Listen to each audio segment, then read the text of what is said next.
Interdite depuis 1947, la vente de nourriture de rue fera un timide retour cet été à Montréal. L'interdiction complète devrait être levée en 2015. À Ottawa, cependant, les food trucks font partie du paysage urbain. Les citoyens n'ont d'ailleurs jamais eu autant de choix. Portrait d'un phénomène gourmand. Je crois que le fait d'avoir ces camions-là, ça va ajouter tellement de vie à notre scène culinaire à Ottawa. On va avoir les happenings de camions de rue. Festival de camions. Festival de camions, tout à fait, ça s'en vient cet été, là.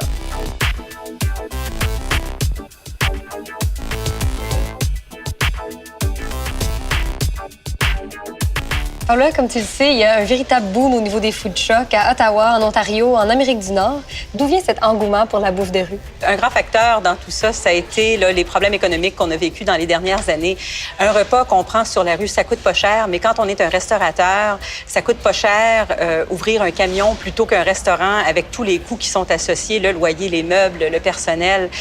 Et bien sûr, pour les gens qui sont amateurs des food trucks, bien de pouvoir aller se balader en ville, d'avoir une petite fringale et de trouver la surprise d'un camion qui est prêt à nous servir quelque chose de délicieux et de si bonne qualité pour pas très cher.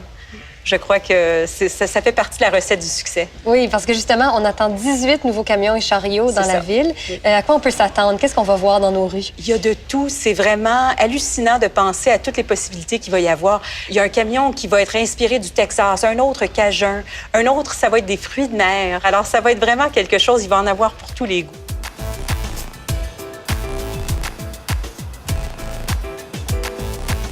C'était l'idée à mon fiancé, puis ça faisait quelques années qu'il voulait faire ça, parce qu'il y a déjà un restaurant, mais il voulait faire quelque chose de différent, où il peut commencer à juste cuire la nourriture, puis on l'envoie au public. Tu sais, ça devient plus simple.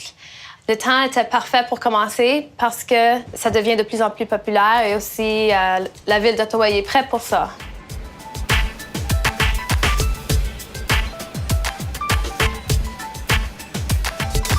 Pour notre menu, ça va être quelque chose de différent à tous les jours. Ça va être toutes des affaires inventives, mais quelque chose que tu peux tenir avec tes mains, quelque chose que tu peux manger debout. Je pense que c'est très important pour les camions ambulants d'utiliser les ingrédients locaux.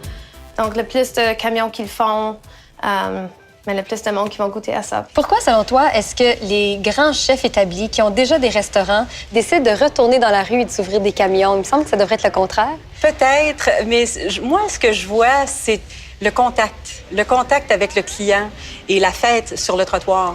Alors, c'est ça, les chefs sont souvent enfermés dans leur cuisine et même si c'est une cuisine ouverte, ils sont loin de leurs convives. Tandis que là, il y a vraiment une relation entre le chef et son client. Il y a 2 chefs qui m'ont déjà raconté qu'ils n'ont pas la chance de voir les convives et comment ils peuvent apprécier leur repas parce qu'ils sont dans la cuisine, justement.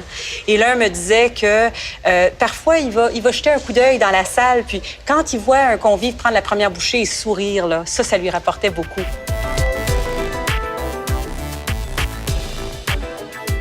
Un restaurant, à comparer à le camion, il y a des grosses différences. Parce qu'au restaurant, c'est une expérience où le monde vient pour manger, s'asseoir, se détendre, avoir du vin peut-être. C'est toute une expérience qui prend quelques heures.